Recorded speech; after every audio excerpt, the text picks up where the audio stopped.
Hisar agriculture university छात्रों के मामले में सीएम सैनी का बड़ा बयान। कहा, छात्रों की सारी मांगे मानी, राजनीति का शिकार न होकर पढ़ाई करें छात्र।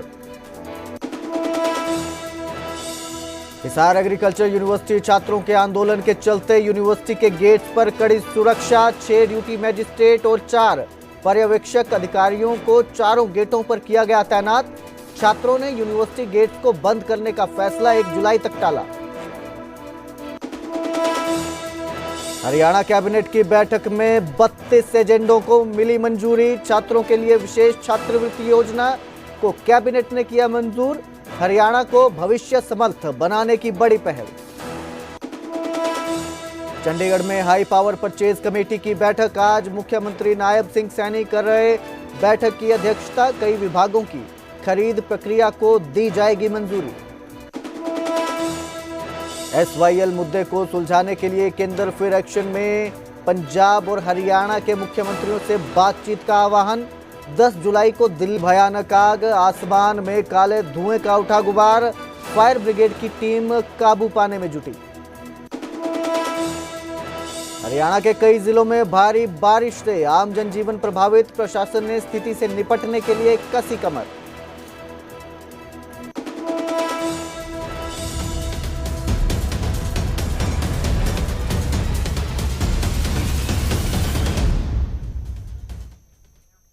नमस्कार, हरियाणा प्राइम में स्वागत है। मैं आपके साथ कुलदीप भारद्वाज। हिसार एग्रीकल्चर यूनिवर्सिटी विवाद पर सीएम सैनी का बड़ा बयान सामने आया है। छात्रों को पढ़ाई पर फोकस करने की उन्होंने सलाह दी है। छात्र राजनीति ना करें, राही राजनीति का शिकार बने। सीएम सैनी का यह बयान सामने आया है। यूनिवर्सिटी में जो दोषी थे उन पर कार्रवाई की गई है। सरकार ने छात्रों की सभी मांगे पहले ही मान ली है। तो सीएम सैनी ने यह बात कही है। हिसार एग्रीकल्चर यूनिवर्सिटी विवाद को लेकर अब सीएम का यह बयान सामने आया है। उन्होंने कहा कि अब प्रदर्शन कर रहे छात्र राजनीति कर रहे हैं, राजनीतिक लोगों की कठपुतली बन रहे हैं। मुख्यमंत्री ने विपक्षी नेताओं को भी चेताया है। उन्होंने कहा कि छात्रों के कंधे पर अपनी बंदूक ना रखें। तो सीएम सैनी ने हिसार एग्रीकल्चर यूनिवर्सिटी विवाद को लेकर यह बयान दिया है। बड़ी खबर आपको इस वक्त के बता रहे हैं। सीएम ने कहा है कि छात्र जो है अब राजनीति कर रहे हैं, उनकी मांगों को पहले से ही मान लिया है। इसके साथ ही उन्होंने विपक्ष पर निशाना साधा और कहा कि वो छात्रों के कंधे पर अपनी बंदूक ना रखें।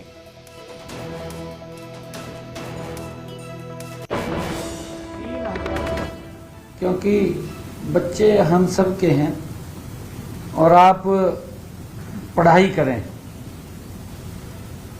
इस राजनीतिक दलदल से ऊपर उठिए। जब आप पढ़ाई कर लेंगे तो राजनीति में आ जाइए, कोई विषय नहीं है। क्योंकि ये तो हम तो बोलते भी हैं कि जितना युवा राजनीति में आए अच्छा है, क्योंकि पढ़ाई का समय है उनका।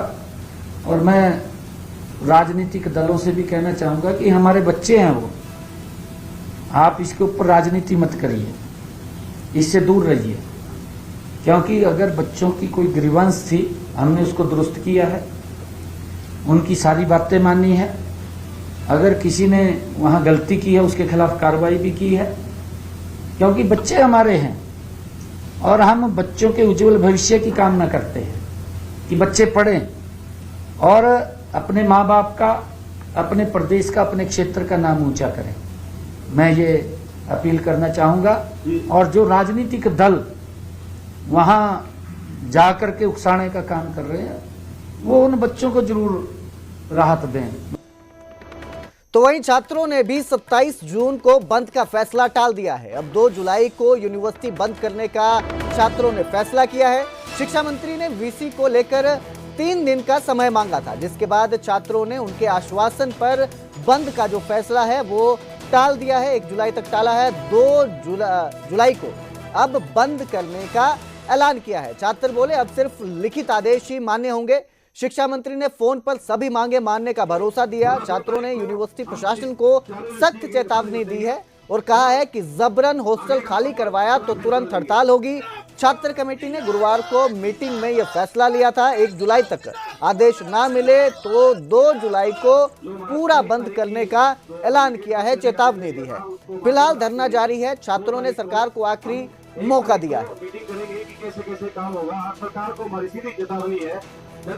सरकार के कुछ नुमाइंदे में कह रहे हैं कि हम आपकी मांगे 2-4 दिन में पूरी कर देते हैं। हम सरकार को, हम उनको नुमाइंदों को समय देते हैं, भाई आपके लिए 2-4 दिन का और समय है। हम 1 तारीख तक दोबारा मीटिंग करेंगे 1 तारीख को, और 2 तारीख का फैसला लेते हैं कि यूनिवर्सिटी को पूरा बंद करेंगे। 1 तारीख तक सरकार को टाइम देते हैं, हम उनको चेतावनी देते हैं, चाहे तो 1 तारीख तक हमारे फैसले, जो हमारे नतीजे हमारे हाथ में, ऑर्डर दे दीजिए, वरना जो हमसे आपने आश्वासन लेके वादा किया था हम धरना उठाएंगे, वो हम धरना नहीं उठाएंगे। अब 2 तारीख को यूनिवर्सिटी बंद करेंगे। हम 2 तारीख को यूनिवर्सिटी बंद करेंगे, उससे पहले सरकार हमें अपने नतीजे दे दीजिए। उधर इस सब के बीच हिसार एग्रीकल्चर यूनिवर्सिटी ने छात्राओं को अचानक हॉस्टल खाली करने के आदेश दिए हैं। हॉस्टल में कल से पानी और मेस बंद कर दिया गया है, खाना नहीं बना है। यूनिवर्सिटी के अंदर लड़कियों से खाली करवाया जा रहा है ये जो हॉस्टल है। हिसार यूनिवर्सिटी के गर्ल्स हॉस्टल का एक वीडियो भी वायरल हुआ है, जिसमें हॉस्टल खाली करने का दबाव बनाते हुए वार्डन दिखाई दे रही है। तो ये वीडियो सामने आया है, वार्डन बोली हॉस्टल खाली करो। हरियाणा कृषि विश्वविद्यालय में सेमेस्टर खत्म हो गया है, इसके साथ ही छात्राओं को हॉस्टल खाली करने के आदेश दिए गए हैं। पानी और खाने का मेस भी बंद कर दिया गया है।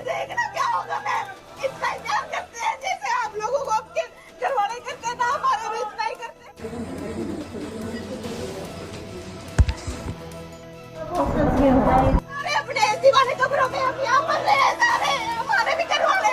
आप मेरे पेरेंट्स को बुलाओ, उनको बताओ आपके बच्चों की ये हालत है, फिर देखना क्या होगा। मैम इतना ही प्यार करते हैं जैसे आप लोगों को आपके घर वाले करते हैं ना, हमारे भी इतना ही करते हैं। खाना नहीं दिया गया है, हम सब लड़कियां भूखी खड़ी हैं। हमने अपनी मैम से भी रिक्वेस्ट कर ली कि आप डीएसडब्ल्यू सर को बुला दो या हमारे लिए खाना मंगवा दो, तो उन्होंने हमें यही बोला है कि तुम्हें खाना नहीं मिलेगा, तुम्हें दोपहर को ही बता दिया गया। जो ग्रेजुएशन वाले बच्चे थे उनको बोला गया कि फोर्सफुली तुम हॉस्टल खाली कर दो। हम पीएचडी वाले बच्चे हैं, हमारी 4 दिन में थीसिस सबमिट होने वाली है, तो हमारे ऊपर इतना प्रेशर बनाया जा रहा है हॉस्टल खाली करने का। हमारे पास नोटिस आया है कि इन मॉर्निंग ही हॉस्टल खाली हो जाना चाहिए। ये हमारे साथ बहुत इनजस्टिस हो रहा है, तो हम इस चीज के लिए यहाँ पे इकट्ठे हुए हैं और हम अभी तक भूखे हैं। हमारी रिक्वेस्ट करने के बाद भी हमारी अथॉरिटी हमसे बात करने नहीं आई और ना ही हमें खाना दिया गया है। तो छात्राओं को हॉस्टल खाली करने के आदेश जारी कर दिए गए हैं। आपको बता दें कि इससे पहले जो है छात्रों ने कहा था कि उन्होंने फैसला टाला है, 1 जुलाई को तक उन्होंने समय दिया था प्रशासन को, और साथ ही कहा था कि वो किसी भी छात्रों को हॉस्टल खाली करने के लिए दबाव ना डाले। लेकिन ये सहमति जो है इस बीच बिगड़ती दिखाई दे रही है, जिस तरह से छात्राओं को ये आदेश दिए गए हैं हॉस्टल खाली करने के लिए। इस खबर पर ज्यादा जानकारी के लिए मेरे सहयोगी संदीप मेरे साथ जुड़े हैं। संदीप सैनी, बताएं मुझे कि क्या अपडेट है इस मामले में। एक तरफ तो सहमति की बात की जा रही है छात्रों के साथ और कहा जा रहा है कि छात्र राजनीति करें, दूसरी तरफ यूनिवर्सिटी प्रशासन जो है इस तरह से आदेश जारी कर रहा है, तो इसे क्या समझा जाए?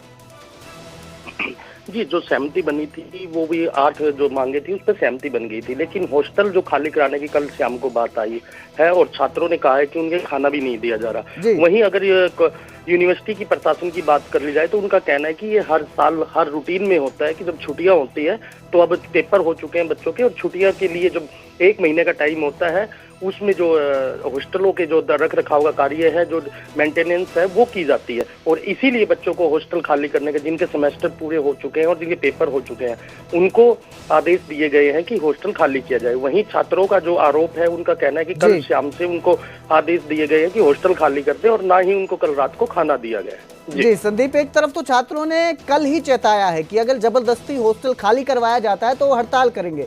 दूसरी तरफ उन्होंने कहा कि आश्वासन दिया गया है कि 1 जुलाई तक जो उन्होंने टाल दिया है अपना बंद का जो ऐलान था, उसके बावजूद अब एक ये आदेश दोबारा दिए गए हैं। इसे में इसे किस तरह से देख रहे हैं? जी, जो छात्रों की जो मांग थी और जो छात्रों पर लाठीचार्ज हुआ था सुरक्षा कर्मियों के द्वारा, और 10 जून से छात्रों का धरना जारी था, उसमें छात्रों की 8 मांगे थी, जिसमें थी वीसी को यहाँ से हटाया जाए, और इसके अलावा जो जो मेन जो सुरक्षाकर्मी थे उनके द्वारा जिन पे लाठियां बांधी गई उन पे कानूनी कार्रवाई की जाए, उन्हें जल्द से जल्द गिरफ्तार किया जाए। और जो स्कॉलरशिप की मांग थी कि जिन पे छात्र प्रदर्शन कर रहे थे जब लाठीचार्ज हुआ था, वो स्कॉलरशिप उनकी जो पहले की थी वही लागू की जाए। तो इस तरह की सहमति थी वो बनी थी, और जो छात्रों ने कहा कि उनको लिखित में आश्वासन दिया जाए, लेकिन सरकार के द्वारा लिखित में कोई अभी तक आश्वासन नहीं दिया गया। इसी को लेकर पहले 27 तारीख की बहुत बहुत शुक्रिया इस तमाम जानकारी के लिए। तो अब जो है हॉस्टल की तरफ से छात्राओं को बाहर निकलने का आदेश जारी किया है। अब देखेंगे कि छात्र इस पर क्या आगे एक्शन लेते हैं, क्या वो हड़ताल करते हैं या 2 जुलाई तक इंतजार करेंगे। आगे बढ़ेंगे, अब बात करेंगे हरियाणा कैबिनेट की बैठक की, जिसमें 32 एजेंडों को मंजूरी दी गई है। हरियाणा को भविष्य समर्थ बनाने की बड़ी पहल की गई है। डिपार्टमेंट ऑफ फ्यूचर की स्थापना की स्वीकृति मिली है। शहीद सैनिकों और अर्धसैनिक बलों के बच्चों के लिए योजना, विशेष छात्रवृत्ति योजना को कैबिनेट की मंजूरी मिली है। हरियाणा सिविल सेवा नियम 2016 में संशोधन को स्वीकृति। कर्मचारी की मौत के बाद 2 साल तक सरकारी आवास में उसका परिवार रह सकेगा। परिवार सामान्य लाइसेंस शुल्क देकर 2 वर्ष तक सरकारी आवास में रह सकता है। तो हरियाणा कैबिनेट की बैठक में ये जो है कुछ फैसले लिए गए हैं।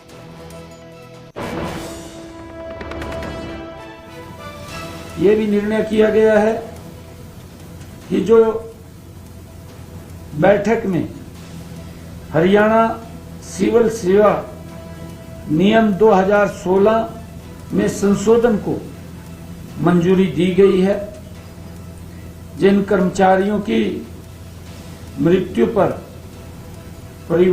परिजनों को एक बड़ी राहत इसमें मिलेगी। मृतक कर्मचारियों के परिवार को 2 साल की आवास सुविधा वो सुनिश्चित की गई है, क्योंकि जो कर्मचारी एसवाईएल के मुद्दे को लेकर एक बार फिर केंद्र हरकत में है। एसवाईएल को लेकर, सुलझाने को लेकर हरकत में आया है। एसवाईएल के मुद्दे पर जल्दी ही बैठक की जा सकती है। इस मुद्दे पर केंद्र के साथ बैठक हो सकती है। पंजाब और हरियाणा के मुख्यमंत्रियों के साथ ये बैठक की जाएगी। बताया जा रहा है कि 10 जुलाई को दिल्ली में ये बैठक हो सकती है। सुप्रीम कोर्ट ने दोनों राज्यों को केंद्र का सहयोग करने का निर्देश दिया था। बता दें, 2014 किलोमीटर लंबी नहर के निर्माण से जुड़ा ये विवाद है, जिसमें 122 किलोमीटर नहर का निर्माण पंजाब को करना है, जबकि 92 किलोमीटर का निर्माण हरियाणा को करना है। हरियाणा ने अपने हिस्से का काम पूरा कर लिया है, जबकि पंजाब ने 1982 से इस परियोजना को छोड़ रखा था।